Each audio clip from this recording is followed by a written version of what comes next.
नमस्कार, KTV news में आपका स्वागत है। मैं स्तुति और आइए एक नजर डालते हैं शहर की प्रमुख सुर्खियों पर। लंका पुलिस ने महिला मोबाइल चोर को चोरी के 5 मोबाइल संग किया गिरफ्तार।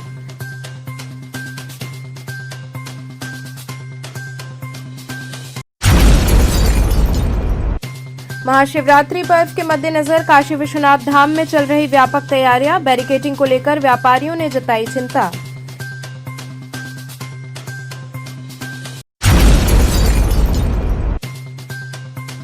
रामपुर में अधिवक्ता की हत्या के विरोध में अधिवक्ताओं ने किया कार्य बहिष्कार।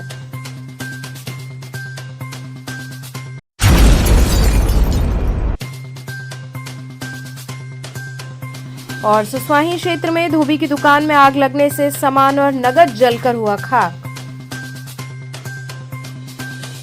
और अब खबरें विस्तार से। लंका पुलिस ने महिला मोबाइल चोर को चोरी के 5 मोबाइल संग गिरफ्तार किया। अपराधों की रोकथाम एवं चोरी की घटनाओं के अनावरण हेतु चलाए जा रहे अभियान के तहत थाना लंका पुलिस ने एक महिला मोबाइल चोर को गिरफ्तार कर उसके कब्जे से 5 अदद चोरी के एंड्रॉयड मोबाइल फोन बरामद किए हैं। पुलिस आयुक्त वाराणसी के निर्देश पर पुलिस उपायुक्त काशी जोन के निर्देशन एवं अपर पुलिस उपायुक्त काशी जोन के पर्यवेक्षण में सहायक पुलिस आयुक्त भेलूपुर व प्रभारी निरीक्षक लंका के नेतृत्व में ये कार्रवाई की गई। एमएमवी तिराहे के आगे पार्किंग स्थल के पास से सीमा देवी पत्नी गुड्डू बिंद निवासी ग्राम बिसरामपुर जिला सासाराम बिहार को गिरफ्तार किया गया। रविदास गेट पर चेकिंग के दौरान पुलिस टीम को मुखबिर से सूचना मिली कि एक महिला एमएमवी तिराहे के पास चोरी के मोबाइल बेचने की फिराक में घूम रही है। सूचना पर तत्काल कार्रवाई करते हुए पुलिस मौके पर पहुंची। संदिग्ध महिला पुलिस को देखकर भागने लगी, जिससे घेराबंदी कर पकड़ लिया गया। पूछताछ में अभियुक्ता ने स्वीकार किया कि उसने 11 फरवरी को बीएचयू परिसर में भीड़ का लाभ उठाकर मोबाइल फोन चोरी किए थे और पकड़े जाने के भय से उन्हें फ्लाइट मोड पर कर सरसुंदर लाल अस्पताल के पास कचरे के नीचे छिपा दिया था। उसकी निशानदेही पर पुलिस ने मौके से 5 एंड्रॉयड मोबाइल फोन बरामद किए। अभियुक्ता के विरुद्ध संबंधित धाराओं में विधिक कार्रवाई की जा रही है। इधर हाल में बीएचयू और ट्रॉमा सेंटर से कुछ मोबाइल चोरी की सूचनाएं प्राप्त हो रही थी। इस संबंध में जब टीम लगाई गई तो एक महिला जो बिहार की रहने वाली है, इनको गिरफ्तार किया गया और इनके कब्जे से कुल 5 मोबाइल बरामद भी किए गए हैं। जो तीमारदार लोग आते थे मरीजों के साथ, अपनी मोबाइल चार्ज में लगाते थे या कहीं बिस्तर पर रखते थे, तो ये मौका देख के घूमती रहती थी और मोबाइल चुरा लेते थे। तो मुकदमा पंजीकृत किया गया है, गिरफ्तार किया गया और जेल भेजा गया। पहले भी इस तरह की घटना में सम्मिलित मिली है या नहीं, अभी तो 5 मोबाइल इनसे बरामद हुई है और पूर्व का आपराधिक इतिहास वगैरह तलाशा जा रहा है इनका। अभी तक जानकारी कुछ ऐसे नहीं मिली। हाँ, चोरी की घटनाएं सूचना में आ रही थी और अभी कार्रवाई की गई। ये अकेले काम कर सकती है आपके साथ कोई और? नहीं, अकेले। ये तो अभी वर्तमान में जो जानकारी मिली है उसके आधार पर इनका अकेले कार्य करना पाएंगे। ये रहने वाली कहाँ की है? बिहार के सासाराम जिले की रहने वाली है। महाशिवरात्रि पर काशी विश्वनाथ धाम में व्यापक तैयारियां चल रही हैं। बैरिकेडिंग को लेकर व्यापारियों ने चिंता जताई। महाशिवरात्रि पर्व को लेकर श्री काशी विश्वनाथ मंदिर धाम में व्यापक स्तर पर तैयारियां शुरू हो गई हैं। प्रशासन को इस वर्ष लगभग 10 लाख श्रद्धालुओं के आने की उम्मीद है, जबकि पिछले वर्ष महाशिवरात्रि पर करीब 12 लाख भक्तों ने बाबा विश्वनाथ के दर्शन किए थे। श्रद्धालुओं की भारी भीड़ को ध्यान में रखते हुए सुरक्षा, स्वास्थ्य और यातायात व्यवस्था को सुदृढ़ किया जा रहा है। महाशिवरात्रि के अवसर पर बाबा विश्वनाथ की परंपरागत 4 पहर की विशेष आरती संपन्न होगी। मंदिर प्रशासन ने अपील की है कि जो श्रद्धालु व्रत रखकर दर्शन के लिए आ रहे हैं वे फलाहार करके ही आएं, क्योंकि दर्शन में 5 से 6 घंटे तक का समय लग सकता है। लंबी कतारों को देखते हुए धाम परिसर में मेडिकल टीम तैनात रहेगी ताकि किसी भी आपात स्थिति में तत्काल सहायता उपलब्ध कराई जा सके। दिव्यांग श्रद्धालुओं से अनुरोध किया गया कि वे भीड़ से बचने के लिए मोबाइल या आधिकारिक वेबसाइट के माध्यम से ऑनलाइन दर्शन पूजन की सुविधा का लाभ उठाएं। श्रद्धालुओं की सुविधा और सुरक्षा के मद्देनजर धाम के बाहर दशाश्वमेध से मैदागिन तक व्यापक बैरिकेडिंग की जा रही है। वहीं मैदागिन चौक बासवाटक से लेकर दशाश्वमेध तक स्टील बैरिकेडिंग लगाने का कार्य मजदूरों द्वारा शुरू कर दिया गया है, ताकि शिव भक्तों को सुगमता पूर्वक दर्शन पूजन कराया जा सके और भीड़ नियंत्रण में रहे।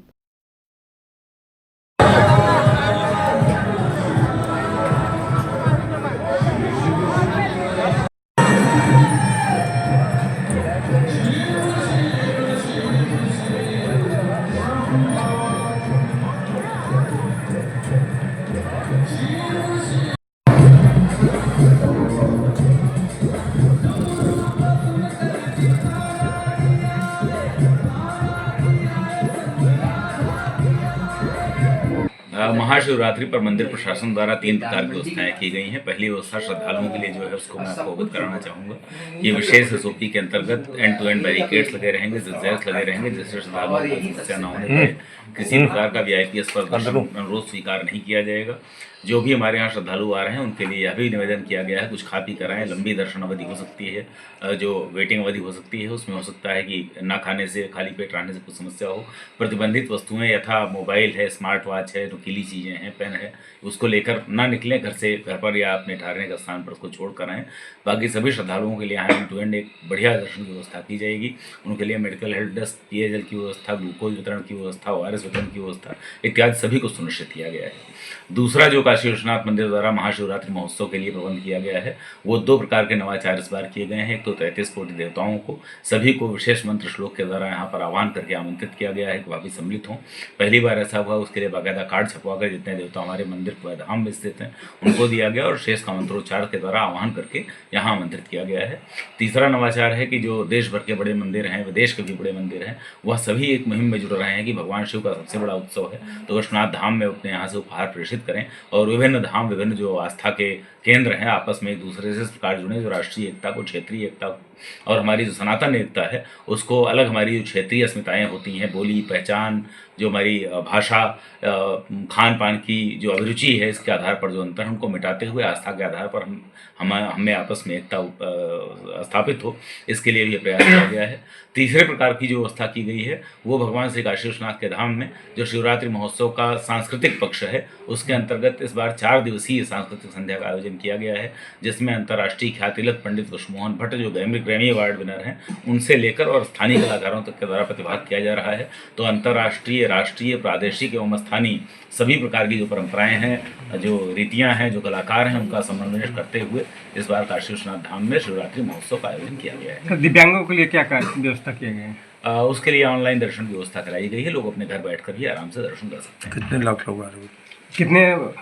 कितने लाख लोग आ रहे हैं इस बार? श्रद्धालुओं की संख्या गत वर्षों में जो रही है, गत वर्ष 12-13 लाख थी, 10 लाख के आसपास प्रतिवर्ष रहती है, तो हम उसके आसपास ही अनुमान इस बार ही मानकर चल रहे हैं। किन किन चीज़ों पर प्रतिबंध है लाने में? मोबाइल, स्मार्ट वॉच, नुकीली चीज़ें, पेन, धातु की वस्तुएं इत्यादि पर प्रतिबंध रहेगा। सर वीआईपी मैंने जैसा बताया कि सभी प्रकार के प्रोटोकॉल रिक्वेस्ट दिनांक 13 से 17 तक के लिए निरस्त है। हालांकि बैरिकेडिंग को लेकर स्थानीय व्यापारियों ने चिंता जताई है।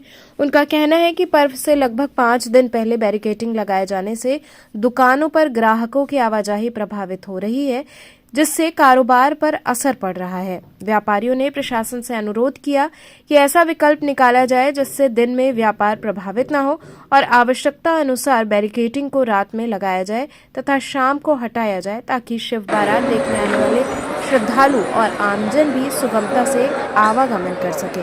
प्रशासन ने श्रद्धालुओं से सहयोग और धैर्य बनाए रखने की अपील की ताकि महाशिवरात्रि का पर्व शांतिपूर्वक और व्यवस्थित ढंग से संपन्न हो सके। शिवरात्रि पर किस तरह की व्यवस्था है? क्या आप लोग? शिवरात्रि में एक बहुत बड़ी परेशानी हम लोग के साथ है कि दुकान के आगे बैरिकेडिंग एक हफ्ते पहले लग जाती है, 4 दिन 5 दिन पहले लग जाती है। इससे उस पट्टी के ग्राहक हमारे आ ही नहीं पाते और रोज़ कोई बैरिकेडिंग हटा देता है, कोई गिरा देता है। इससे जनता को भी बहुत कष्ट होता है, हम लोग के ग्राहक बहुत डिस्टर्ब होते हैं। क्या चाहते हैं? यही चाहते हैं कि एक दिन पहले बैरिकेडिंग लगे, रात भर रहे, दूसरे दिन सुबह त्यौहार मनाया जाए और रात को ही निकाल दिया जाए, क्योंकि शाम को जुलूस भी निकलता है, उससे बहुत ज़्यादा भीड़ हो जाती है, पब्लिक को बहुत ही दिक्कत का सामना करना पड़ता है। रामपुर में अधिवक्ता की हत्या के विरोध में अधिवक्ताओं ने कार्य बहिष्कार किया।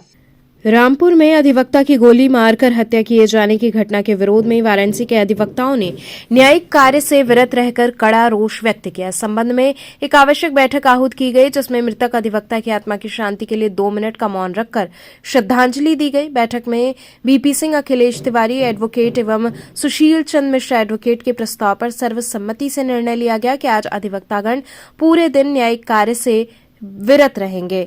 यह निर्णय अध्यक्ष, महामंत्री एवं संरक्षक की अनुमति से लिया गया। बैठक की अध्यक्षता अध्यक्ष अशोक कुमार सिंह एडवोकेट ने की, जबकि संचालन महामंत्री डॉक्टर जितेंद्र कुमार तिवारी एडवोकेट ने किया। वक्ताओं ने घटना की कड़ी निंदा करते हुए दोषियों की शीघ्र गिरफ्तारी एवं कठोर कार्रवाई की मांग की। अधिवक्ताओं ने कहा कि अधिवक्ताओं की सुरक्षा सुनिश्चित करना शासन प्रशासन की जिम्मेदारी है।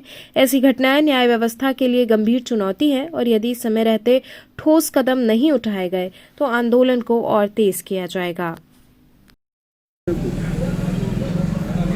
अब डॉक्टरों की सुरक्षा का कानून पारित कर सकते हैं और पारित आपने कर दिया, लेकिन हमारी इतनी बड़ी संख्या न्यायिक कार्य से विरत रहेंगे और हम लोगों ने मृत आत्मा की शांति के लिए 2 मिनट की शोक सभा किया। देखे आज हम लोग रामपुर के अधिवक्ता साथी की हत्या के से दुखी हैं, मर्माहत हैं और साधारण सभा की जॉइंट मीटिंग बनारस बार और सेंट्रल बार की आज बनारस बार के सभागार में आयोजित हुई और सेंट्रल बार अध्यक्ष ने उस सभा की अध्यक्षता किया और साधारण सभा की मंशा के अनुरूप सेंट्रल बार एसोसिएशन के अध्यक्ष महोदय ने यह व्यवस्था दिया कि आज हम संपूर्ण दिवस न्यायिक कार्य से विरत रहेंगे। हमने व्यवस्था के मुताबिक उत्तर प्रदेश सरकार को जिलाधिकारी महोदय के माध्यम से आज पत्रक सौंपा है और इस पत्रक में हम लोगों ने रामपुर के अधिवक्ता को न्याय मिले और पूरे उत्तर प्रदेश की अधिवक्ताओं की जो सुरक्षा है, काफ़ी दिनों से देखा जा रहा है कि अधिवक्ताओं के साथ लगातार अमानवीय व्यवहार, दुर्व्यवहार और उनके ऊपर जानलेवा हमला और उनकी हत्याएं हो रही हैं। अब यह जरूरी है कि अधिवक्ता प्रोटेक्शन एक्ट लागू किया जाए। बगैर अधिवक्ता प्रोटेक्शन एक्ट के हम अधिवक्ता की असुरक्षित महसूस कर रहे हैं और इस पत्रक के माध्यम से हम लोगों ने अधिवक्ता प्रोटेक्शन एक्ट की मांग किया है। इन सभी मांगों के साथ आज हम लोग न्यायिक कार्य से विरत रहने हैं और पूरे न्यायालय परिसर में कोई न्यायिक कार्य नहीं हो रहे हैं और इस अधिवक्ता प्रोटेक्शन एक्ट यह गंभीर आंदोलन की तरफ बढ़ने पर मजबूर कर देगा। इसलिए उत्तर प्रदेश सरकार को आप सबके माध्यम से हम लोग ताकीद करते हैं कि आप तत्काल इस पर निर्णय लें और अधिवक्ताओं की सुरक्षा को ध्यान में रखते हुए अधिवक्ता प्रोटेक्शन एक्ट लागू करें। अधिवक्ता प्रोटेक्शन एक्ट लागू करो, अन्यथा उत्तर प्रदेश गंभीर अधिवक्ता आंदोलन की तरफ बढ़ेगा और वह अधिवक्ता आंदोलन जन आंदोलन के तरफ बढ़ जाएगा। इसलिए पुनः आपको ताकीद किया जाता है कि आप इसको गंभीरता से लें, गंभीरता से विचार करें और त्वरित रूप से अधिवक्ता प्रोटेक्शन एक्ट लागू करें, अन्यथा आंदोलन की गंभीर तैयारी होने जा रही है। अधिवक्ता प्रोटेक्शन एक्ट लागू करो। आज ज्ञापन लेने एडीएम प्रोटोकॉल महोदय आए थे, उनको संयुक्त बार एसोसिएशन ने आज ज्ञापन सौंप दिया है और इस ज्ञापन पर हम लोग गंभीर हैं और निर्धारित समय अवधि में जो तय कर लिया जाएगा, अगर उस समय अवधि में उस हमारे ज्ञापन पर गंभीरता से विचार नहीं होता है तो आगे की रणनीति हम संयुक्त बार एसोसिएशन के माध्यम से तय करेंगे और पूरे प्रदेश में अधिवक्ता आंदोलन को जागृत करेंगे। सुसवाही क्षेत्र में धोबी की दुकान में आग लगने से सामान और नकद जलकर खाक हो गया। बीएचयू के हैदराबाद गेट के समीप सुसवाही क्षेत्र में बीती रात एक हृदय विदारक अग्निकांड की घटना सामने आई, जिसमें एक धोबी की वर्षों पुरानी दुकान जलकर पूरी तरह राख हो गई। घटना लगभग रात के 2 बजे की बताई जा रही है। प्राप्त जानकारी के अनुसार पीड़ित दुकानदार सुमारू कन्नौजिया ने बताया कि वे इन दिनों अपना मकान निर्माण करा रहे हैं। इसी सिलसिले में उन्होंने एक दिन पूर्व ही बैंक से लगभग 1.5 लाख रुपए नकद निकाले थे, जिन्हें सुरक्षित रखने के लिए दुकान में रखा गया था। आग लगने से वो पूरी रकम भी जल जलकर नष्ट हो गई है। इसके अलावा दुकान में ग्राहकों की धुलाई एवं पॉलिश के लिए रखे गए गर्म कपड़े, महंगी साड़ियां और अन्य परिधान भी आग की भेंट चढ़ गए। स्थानीय लोगों ने आग की सूचना मिलते ही तत्काल राहत कार्य शुरू किया और फायर ब्रिगेड को सूचित किया। आसपास की दुकानें सटी होने के कारण आग फैलने की आशंका बनी हुई थी, लेकिन दमकल विभाग की टीम ने समय पर पहुंचकर आग पर काबू पा लिया, जिससे अन्य दुकानों को नुकसान होने से बचाया जा सका। हालांकि सुमारू कन्नौजिया की दुकान पूरी तरह जलकर खाक हो गई। वार्ड संख्या 39 सुसवाही के पार्षद सुरेश पटेल ने घटना पर गहरा दुख जताते हुए कहा कि सुमारू कन्नौजिया वर्षों से मेहनत कर अपनी आजीविका चला रहे थे और ये घटना अत्यंत दुखद है। उन्होंने बताया कि इस संबंध में क्षेत्रीय विधायक से भी वार्ता की गई है ताकि पीड़ित परिवार को समुचित आर्थिक सहायता मिल सके। पार्षद ने मौके पर ही पीड़ित को 5,000 रुपए की आर्थिक सहायता प्रदान की और हर संभव मदद का आश्वासन दिया। आज हम हैदराबाद गेट पे मेरे क्षेत्र में जो कि आता है सुसवाई वार्ड में, वह सुमारू कन्नौजिया जी देख रहे हैं कि चाचा जी थे, इनके कपड़े प्रेस करने की दुकान थी। रात में शॉर्ट सर्किट के कारण इसमें आग लग गई और देख रहे हैं कि पूरा सामान जो है कि जल गया और मकान बनाने के लिए इन्होंने बैंक से पैसा भी निकाला था और उसमें रखे थे कि कल सामान बिल्डिंग मटेरियल वालों को पैसा देकर सामान ले जाएंगे, वो भी पैसा जल गया। और समझिए कि इनका बहुत नुकसान, लगन का समय चल रहा है, उसमें महंगी महंगी साड़ियाँ और लोगों के कपड़े थे, गरीब आदमी है, इनका पूरा जल के राख हो गया। घटना कितने बजे की है जी, घटना कितने बजे घटित हुई? घटना रात्रि में हुई। अब तो चूंकि रात में घटना हुई, हम लोगों को जानकारी सुबह हुई। सुबह सब बताया गया, चाचा जी हमारे श्री राम चाचा जी हैं और सब लोग बताएं, तो हम लोग मौके पर आए हैं। इनको कब सूचना मिली? आप इनको 3 बजे भोर में। किसी प्रशासनिक अधिकारी या किसी से इन्होंने संपर्क किया? न अभी तो प्रशासन ने सूचना नहीं दिया गया, लेकिन हमने बात किया, माननीय विधायक जी से बात किया है और बात किया है जो कि तहसीलदार और नायब तहसीलदार से हमने बात किया है कि भाई गरीब आदमी इनको क्षतिपूर्ति आपदा में जो इनका नुकसान हुआ है उसमें कुछ इनको मदद दिलवाई जाए। आग पे कैसे काबू पाए? आग पे जब इनको जानकारी हुई तो लोग पानी के माध्यम से फायर ब्रिगेड आई? फायर ब्रिगेड रात में फायर ब्रिगेड आई थी, फायर ब्रिगेड और चौकी इंचार्ज आए थे रात में, और ये लोग आग के मतलब कि फायर ब्रिगेड बुला के तो आग पर काबू पाया गया। और आप लोगों के माध्यम से, मीडिया से के माध्यम से मैं यही कहना चाहूँगा कि जिला प्रशासन से और जितने भी जनप्रतिनिधि है कि गरीब आदमी है, इनका पैसा और सब व्यापार जिससे पूरा इनका व्यापार इसी से होता था, इनकी जीविका रोजी रोटी इसी से चलती थी, तो उनको ज़्यादा से ज़्यादा इनको मदद दिलाई जाए, तो मेरी जिला प्रशासन से मांग है। कूटरचित दस्तावेजों से धोखाधड़ी करने वाला आरोपी गिरफ्तार हुआ। अपराधों की रोकथाम एवं वांछित अभियुक्तों की गिरफ्तारी के लिए चलाए जा रहे अभियान के तहत लंका थाना पुलिस ने कूटरचित दस्तावेजों के माध्यम से लोगों से धोखाधड़ी करने वाले एक आरोपी को गिरफ्तार किया है। पुलिस आयुक्त वाराणसी के निर्देश पर पुलिस उपायुक्त काशी जोन के निर्देशन तथा अपर पुलिस उपायुक्त काशी जोन के पर्यवेक्षण में सहायक पुलिस आयुक्त भेलूपुर एवं प्रभारी निरीक्षक लंका के नेतृत्व में ये कार्रवाई की गई। पुलिस ने हिमांशु गुप्ता को गिरफ्तार किया। पुलिस के अनुसार थाना लंका में पंजीकृत मुकदमा के अंतर्गत विवेचना के दौरान आरोपी को पूछताछ हेतु बुलाया गया था।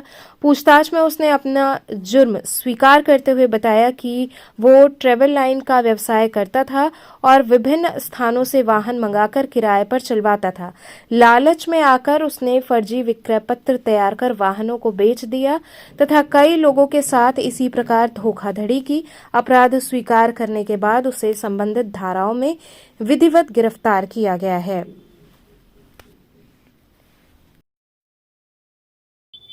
थाना लंका अंतर्गत एक मुकदमा पंजीकृत हुआ था 22 जनवरी को, जिसमें फ्रॉड से संबंधित प्रकरण था ये, जिसमें ये बताया गया कि ठगी करके पैसे की वसूली की गई है।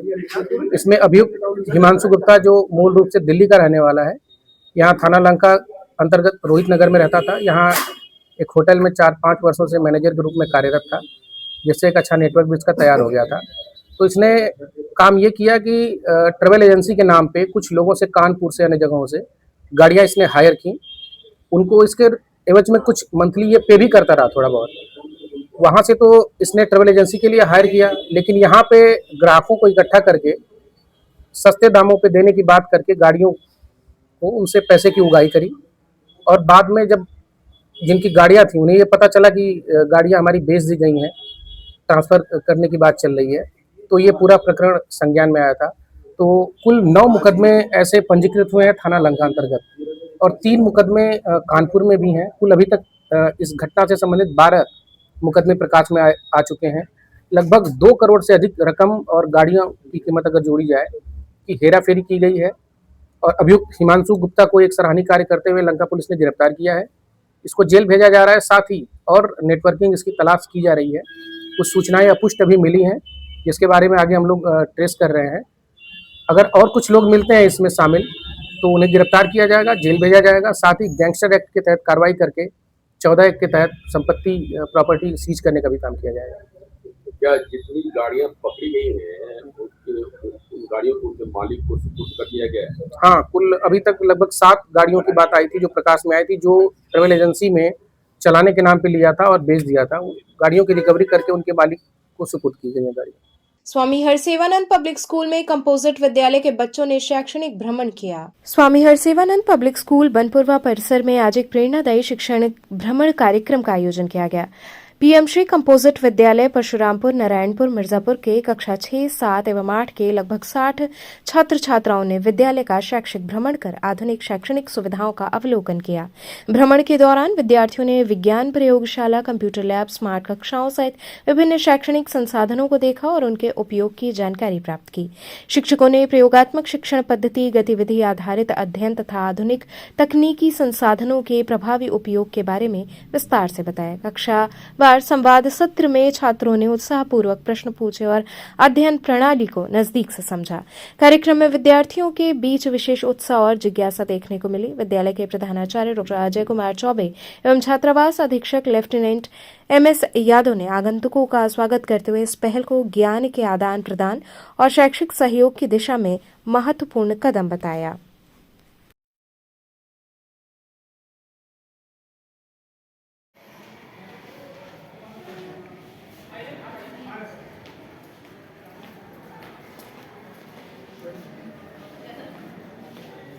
आप लोग लाइब्रेरी में आ चुके हो यहाँ पे। अब लाइब्रेरी में बुकें रखी हुई हैं, शांति व्यवस्था सारी चीज सिस्टम से है। वैसे ही आप अपने यहाँ एक लाइब्रेरी बनाने का प्रयास करिए। हाँ, यहाँ बहुत सारे बच्चे हैं, पढ़ते हैं, किताब अपना लेते हैं और देते हैं।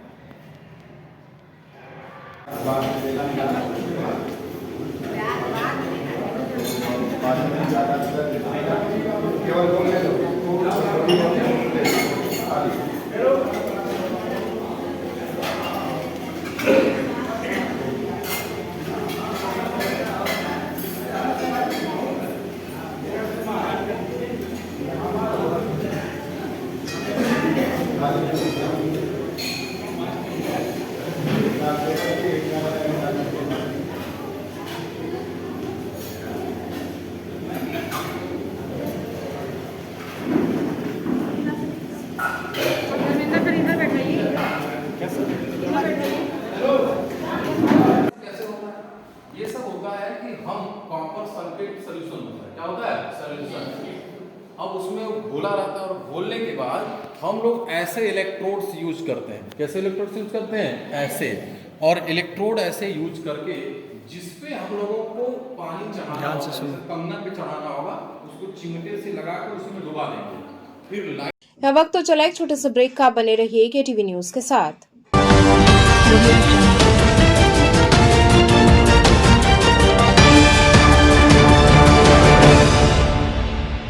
अंकुरण IHS एक ऐसा स्कूल जहां पढ़ाई मस्ती से भरी हो। सिर्फ 4 घंटे का स्कूल टाइम, कम समय, ज्यादा सीखना, बिना स्कूल बैग के मस्ती भरी पढ़ाई, कोई बोझ नहीं, बस मजा। Smart classroom, safe splash pool और हरा भरा खेल का मैदान, सीखने का नया अंदाज, स्टेज एक्सपोजर और पर्सनालिटी डेवलपमेंट, आत्मविश्वास बढ़ाने के लिए सुरक्षित, स्वच्छ और हाइजीनिक माहौल, क्योंकि आपका बच्चा हमारी जिम्मेदारी है। International Hindi school Nagwa, Lanka, Varanasi. CBSE से मान्यता प्राप्त नर्सरी से लेकर 12वीं तक की कक्षा, स्मार्ट डिजिटल क्लासरूम्स और AC कक्षाओं संग well qualified teachers, robotics lab, biology lab, chemistry lab, physics lab एवं स्पेसिफिक आइंस्टाइन लैब, परिवहन व्यवस्था। The institution directed and controlled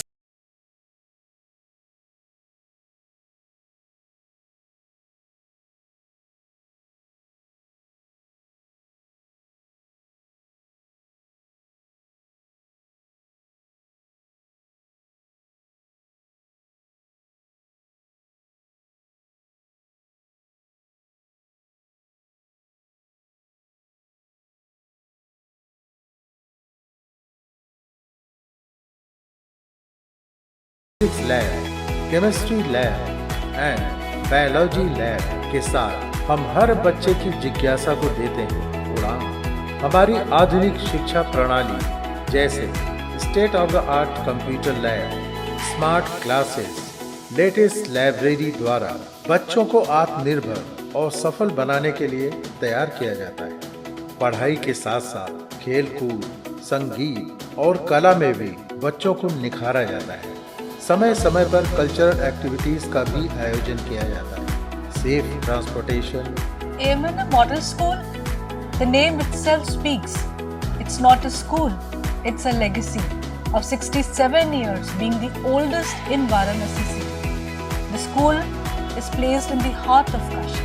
So join us today, AMNM Model School, Chetganj, Varanasi.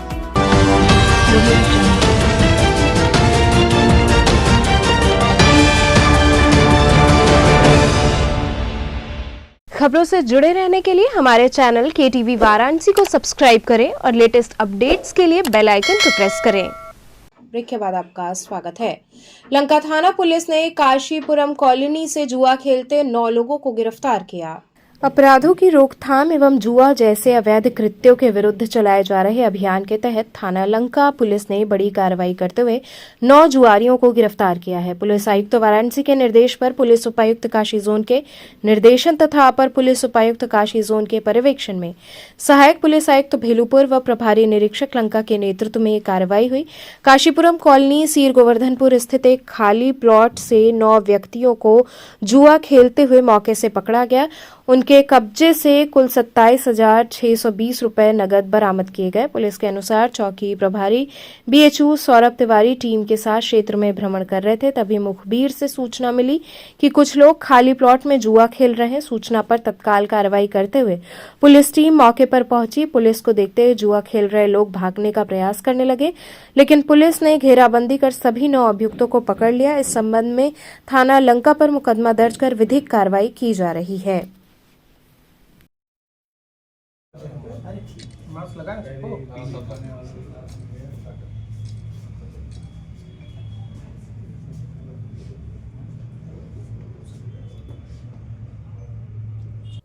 कल दिनांक 11 फरवरी 2026 को थाना प्रभारी लंका और उनकी टीम ने एक उत्कृष्ट कार्य किया है। इसमें सीर गोवर्धन क्षेत्र से कुल 9 जुआरियों को गिरफ्तार किया गया है और इनसे 27,600 रुपए कुल बरामद किए गए हैं। 81/26 एक मुकदमा पंजीकृत किया गया इसमें और अग्रिम विधिक कार्रवाई सुनिश्चित की जा रही है। कितने महीने से चल रहा था? नहीं, अभी ये तो पूछताछ की जा रही है। ये सूचना मिलती रहती है, कभी कभी लोग जगह बदल के ग्रुप बदल के खेलते रहते हैं, तो जैसी सूचना प्राप्त होती है उस आधार पर कार्रवाई की जाती है। शिवरात्रि पर्व को लेकर जागेश्वर महादेव मंदिर में तैयारियां की जा रही हैं। नगर में महाशिवरात्रि का पर्व 15 फरवरी को मनाया जाएगा। पर्व को लेकर काशी के प्रमुख शिव मंदिरों में जोरों शोरों से तैयारियां चल रही हैं। इसी क्रम में ईश्वर गंगे स्थित जागेश्वर महादेव मंदिर को भी भव्य रूप से सजाया जा रहा है। भारी भीड़ को देखते हुए मंदिर प्रशासन द्वारा दर्शन पूजन और सुरक्षा की समुचित व्यवस्था की जा रही है। मंदिर के महंत स्वामी मधुर कृष्ण जी ने बताया कि महाशिवरात्रि अत्यंत पावन और विशेष महत्व का पर्व है। इस दिन भगवान शिव का पूजन एवं रात्रि जागरण करने से परिवार में सुख समृद्धि बनी रहती है और भगवान शिव की विशेष कृपा प्राप्त होती है। उन्होंने बताया कि जागेश्वर महादेव मंदिर में शिवरात्रि पर विभिन्न भक्ति कार्यक्रमों का आयोजन किया जाएगा। साथ ही 16 फरवरी को साधु संतों के लिए भव्य भंडारे का आयोजन भी किया जाएगा। काशी में शिव भक्ति का रंग चढ़ने लगा है और पूरा नगर हर हर महादेव के जयघोष से गूंजने को तैयार है। शिवरात्रि व्रत सभी मानवों में विशेषकर शिव भक्तों के लिए महत्वपूर्ण है और इस दिन रात्रि जागरण, उपवास, शिव पूजन, रुद्राभिषेक का विशेष महत्व है। इस बार शिवरात्रि 15 फरवरी को पड़ रही है, जो रविवार है, और शिवरात्रि भगवान शिव का विशेष पूजन है। शिवरात्रि मतलब भगवान की रात्रि, कल्याण की रात्रि। शिव माने कल्याण, कल्याण की रात्रि। और शिव पार्वती विवाह भी उत्सव भी इस उपलक्ष्य में मनाया जाता है, क्योंकि भगवान शिव कल्याण के देवता हैं और जेगी सब्बेश्वर जागेश्वर महादेव मंदिर का विशेष शैव पर्व है। इस दिन रात्रि जागरण, शिव पूजन, अभिषेक और भजन संगीत का विशेष रूप से आयोजन किया जाता है, जिसमें असंख्य पार्थेश्वर पूजन किया जाता है। भगवान यह स्वयंभू शिवलिंग है। इस शिवलिंग के दर्शन करने से समस्त पापों का नाश होता है। महाशिवरात्रि के दिन जागेश्वर महादेव शिवलिंग जौ के बराबर बढ़ते हैं, इसलिए भी यह महत्वपूर्ण है। और सर्वप्रथम शिवरात्रि का पूजन ब्रह्मा और विष्णु ने किया था और तब से यह शिव पार्वती विवाह उत्सव के रूप में मनाया जाता है और इस दिन व्रत और जागरण करने का विशेष महत्व है।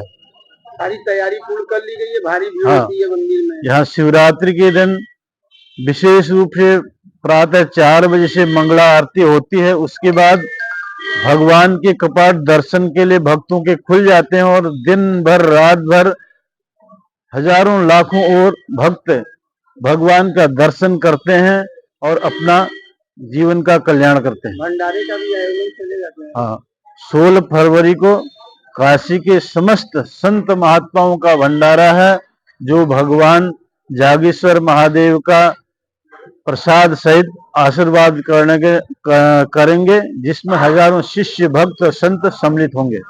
राजकीय क्वींस इंटर कॉलेज में परीक्षा पे चर्चा कार्यक्रम का आयोजन किया गया। राजकीय क्वींस इंटर कॉलेज में जनपद स्तरीय परीक्षा पे चर्चा कार्यक्रम का शुभारंभ मुख्य अतिथि जिलाधिकारी वाराणसी सत्येंद्र कुमार ने फीता काटकर किया। इस अवसर पर उन्होंने मां सरस्वती के चित्र पर माल्यार्पण एवं दीप प्रज्वलन कर कार्यक्रम का विधिवत उद्घाटन किया। कार्यक्रम में जिला विद्यालय निरीक्षक एवं प्रधानाचार्य सुनील कुमार श्रीवास्तव ने जिलाधिकारी को अंगवस्त्र एवं स्मृति चिन्ह भेंट कर सम्मानित किया। नगर आयुक्त हिमांशु कुमार को भी अंगवस्त्र व स्मृति चिन्ह प्रदान कर सम्मान किया गया। अपने संबोधन में जिलाधिकारी ने विद्यार्थियों से परीक्षा से जुड़ी उनकी समस्याएं सुनी और उन्हें प्रेरित करते हुए कहा कि परीक्षा में अच्छे अंक प्राप्त करने के लिए शॉर्टकट पढ़ाई कारगर नहीं होती। उन्होंने कहा कि जो छात्र पूरे वर्ष नियमित रूप से प्रतिदिन शांतिपूर्वक अध्ययन करते हैं, वही बेहतर परिणाम हासिल करते हैं। उन्होंने विद्यार्थियों को समय प्रबंधन, सकारात्मक सोच और आत्मविश्वास के साथ परीक्षा देने की सलाह दी। कार्यक्रम में विद्यालय के शिक्षकगण, अधिकारी एवं बड़ी संख्या में छात्र छात्राएं उपस्थित रहे।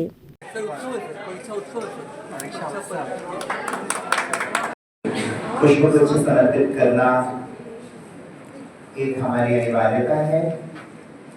इन पुष्पों के साथ हमारे भाव वापस सोचता हूँ कि ऐसा क्यों हुआ होगा। तो आपको कह रहा है कि ये जो स्ट्रेस मैनेजमेंट और एग्जाम हॉल में जो एंजाइटी की बात है, वो यही है। हम लोग कह रहे हैं कि अपने ऊपर स्वयं सोच के बहुत बड़ा बना लेते हैं कि ये नहीं होगा तो क्या होगा। जबकि जब मेरा आईटी में हो ही गया, तब मैंने आईटी में जाकर एडमिशन नहीं लिया।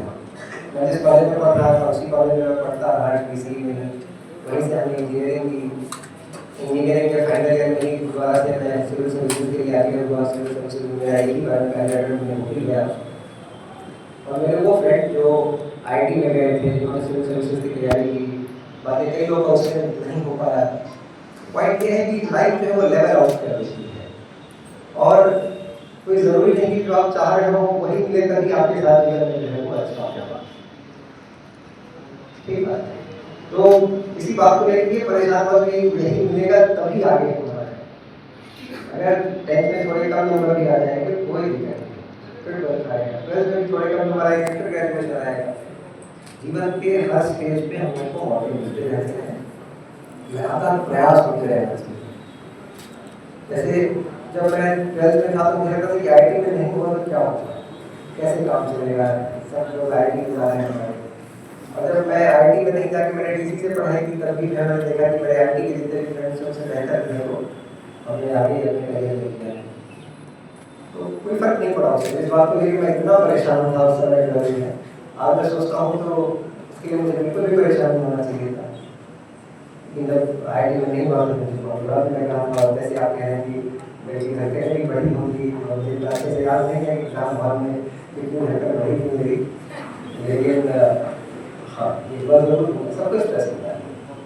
और ये बात भी सही है, सबको एंग्जाइटी होती है, सबको स्ट्रेस होता है। ऐसा नहीं है कि इसको होता है उसको नहीं होता है। एग्जाम हॉल में बैठने वाला करीब करीब हर बच्चा जो होगा उसको थोड़ा ना थोड़ा टेंशन थोड़ी स्ट्रेस होगी, तो वो मान के चलिए उससे कोई बहुत फर्क नहीं पड़ता है।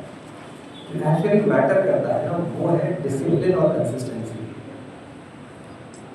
जो आदमी डिसिप्लिन के साथ कंसिस्टेंटली अपना पढ़ाई का काम करता है वो आगे अच्छा करेगा।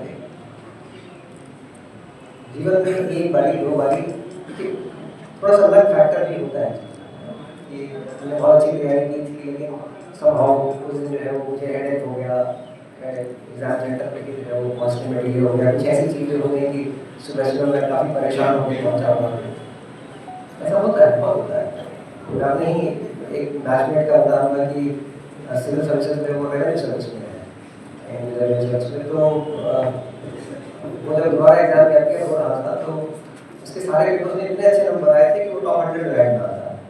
लेकिन एक दिन जब दो एग्जाम्स के बीच का ब्रेक था तो ब्रेक में जब घर गया तो खाना खा के रात में भी सोया नहीं था, ठीक से लेटा वो थोड़ी देर के लिए, उसकी झपकी लग गई 15-20 मिनट की। और जब उसकी आँख खुली और जब तक वो सेंटर पर पहुँचा तब तक जो है वो एग्जाम शुरू हो गया।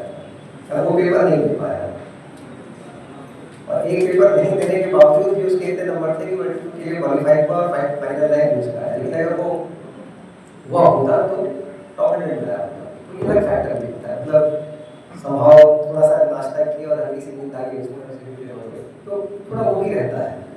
लेकिन जब आप कंसिस्टेंटली मेहनत करते रहते हैं ना डिसिप्लिन के साथ, कई लोग सोचते हैं कि परीक्षा आई तो अभी खूब पढ़ाई करेंगे फिर उसके बाद फिर छोड़ देंगे, ये नहीं होता है। जो आदमी डेली पढ़ाई डिसिप्लिन डेली सुबह 6 बजे उठता है, 6 बजे से स्कूल की तैयारी करके 7 बजे स्कूल जा रहा है, 1 बजे वापस आ रहा है, 2 बजे वापस आ रहा है, फिर 2 बजे से लेकर 4 बजे तक पढ़ाई कर रहा है, फिर 1 घंटे खेल रहा है, फिर शाम को 7 बजे से लेकर 10 बजे तक आगे पढ़ाई कर रहा है, 11 बजे पढ़ाई कर रहा है। डेली अगर शेड्यूल में डिसिप्लिन के साथ वो अपना काम कर रहा है तो लाइफ में धीरे धीरे जो है अपने रास्ते पर आप पहुँच जाएंगे जहाँ आपको पहुँचना है। कोई एक एग्जाम से कुछ डिसाइड नहीं, 10वीं में अच्छा करना, 12th में अच्छा करना, सबसे बहुत कुछ डिसाइड नहीं होता है, थोड़ा बहुत होता है, लेकिन आगे फिर आप अगर मेहनत करेंगे तो फिर आपको मौका मिल जाएगा। इसलिए एकदम परेशान मत होइएगा कि 10th में अच्छे नंबर नहीं आए तो क्या होगा, 12th में अच्छे नंबर नहीं आए तो क्या होगा। फिर आगे आप मेहनत करते रहेंगे तो फिर कुछ ना कुछ मौका जरूर मिलेगा, अच्छा होता रहेगा। लेकिन जिस किसी भी फील्ड में आप हैं उसमें एक्सेल करना चाहिए। अक्सर क्या होता है कि हम शॉर्ट टर्म गोल्स लेके चलते रहते हैं। महाशिवरात्रि के मद्देनजर पुलिस प्रशासन ने पैदल निरीक्षण कर व्यवस्थाओं का जायजा लिया। महाशिवरात्रि के अवसर पर काशी में 15 से 20 लाख श्रद्धालुओं के आगमन का अनुमान है। इसे देखते हुए प्रशासन ने सुरक्षा और यातायात की व्यापक तैयारियां पूरी कर ली हैं। पुलिस कमिश्नर मोहित अग्रवाल ने बताया कि ड्यूटी पर तैनात पुलिस कर्मियों को विशेष प्रशिक्षण दिया गया है और श्रद्धालुओं से शालीन व्यवहार करने के निर्देश दिए गए हैं। सुगम और कम समय में बाबा विश्वनाथ के दर्शन सुनिश्चित करने के लिए विशेष भीड़ प्रबंधन लागू की गई है। गंगा घाटों पर एनडीआरएफ, एसडीआरएफ और स्थानीय पुलिस बल तैनात रहेगा। वरिष्ठ अधिकारी स्वयं व्यवस्थाओं की निगरानी करेंगे। प्रशासन ने स्पष्ट किया है कि श्रद्धालुओं की सुरक्षा और सहज दर्शन उनकी सर्वोच्च प्राथमिकता है।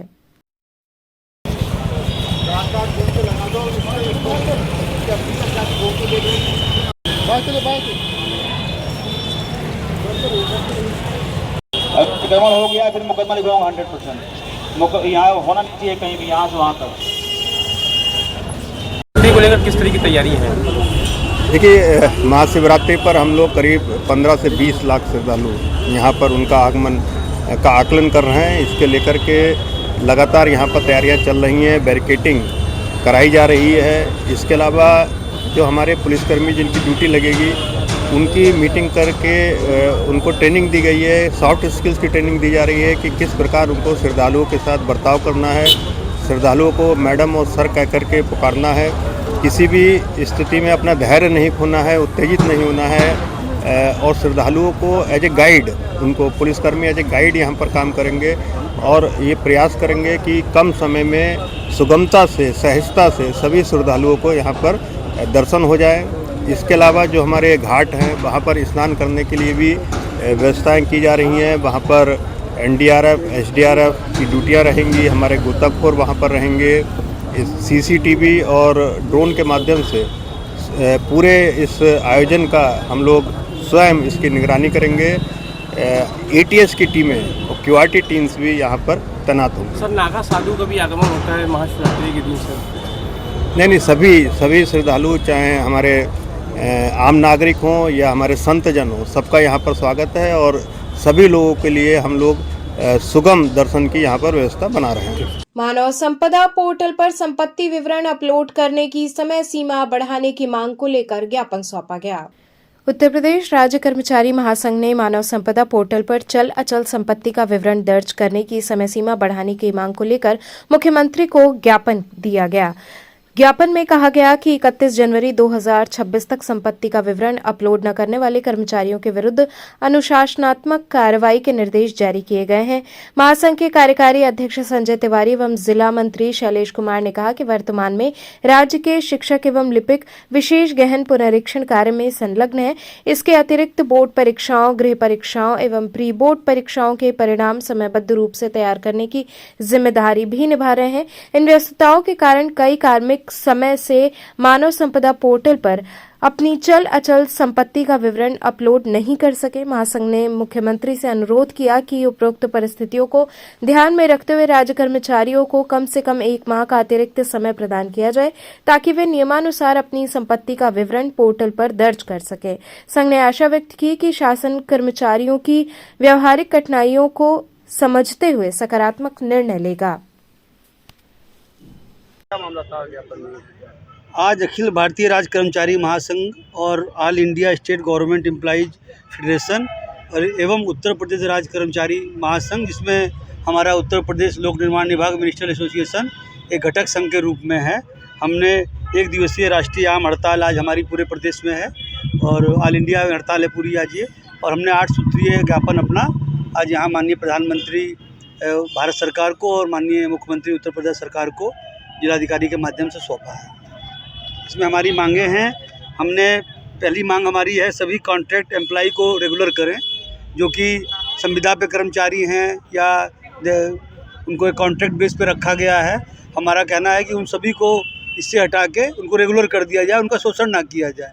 इस तरह से कम वेतन देकर अधिक काम लेना ये शोषण की श्रेणी में है और हमारा संगठन इसका विरोध करता है।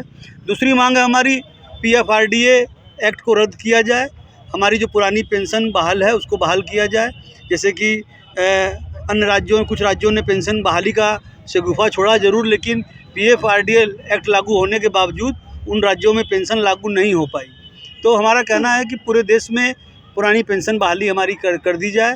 IMS BHU द्वारा AI आधारित स्मार्ट हेल्थ केयर पर राष्ट्रीय सम्मेलन आयोजित किया जाएगा। AI फॉर विकसित भारत थीम पर चिकित्सा विज्ञान संस्थान काशी हिंदू विश्वविद्यालय के क्षेत्रीय संसाधन केंद्र द्वारा 14 से 16 फरवरी 2026 तक KN उड़प्पा सभागार में राष्ट्रीय सम्मेलन artificial intelligence in health care and education का आयोजन किया जाएगा। सम्मेलन में देश भर के चिकित्सक, तकनीकी विशेषज्ञ, नीति निर्माता और शिक्षाविद एक मंच पर जुटकर AI और डिजिटल तकनीक के माध्यम से स्वास्थ्य सेवाओं को अधिक सुलभ, किफायती और प्रभावी बनाने पर मंथन करेंगे।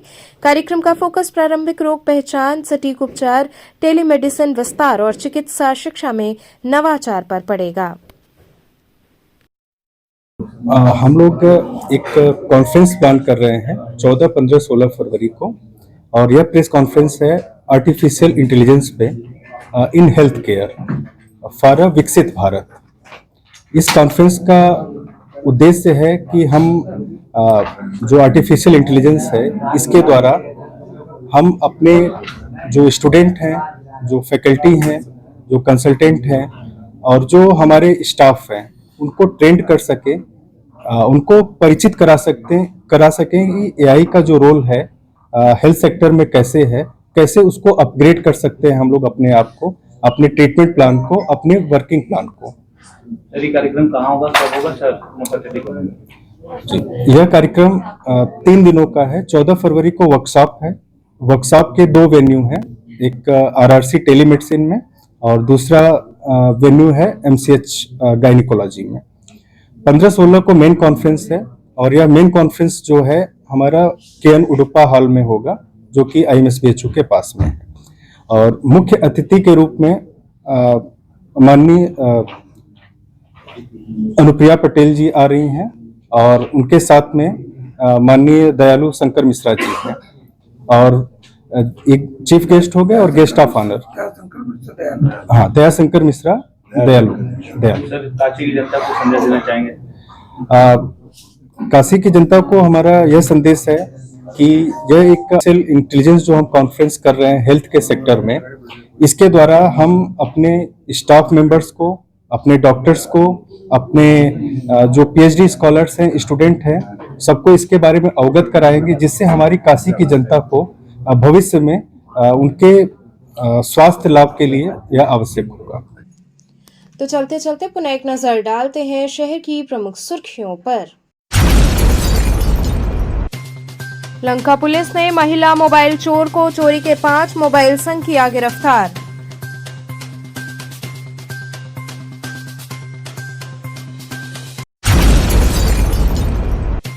महाशिवरात्रि पर्व के मद्देनजर काशी विश्वनाथ धाम में चल रही व्यापक तैयारियां, बैरिकेडिंग को लेकर व्यापारियों ने जताई चिंता।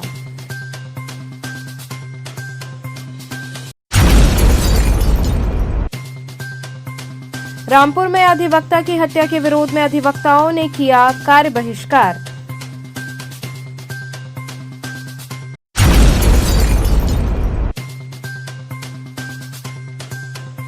और सुसवाही क्षेत्र में धोबी की दुकान में आग लगने से सामान और नगद जलकर हुआ खाक।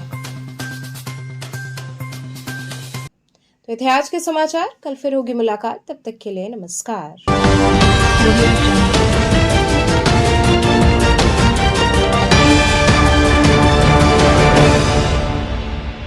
खबरों से जुड़े रहने के लिए हमारे चैनल KTV वाराणसी को सब्सक्राइब करें और लेटेस्ट अपडेट्स के लिए बेल आइकन को प्रेस करें।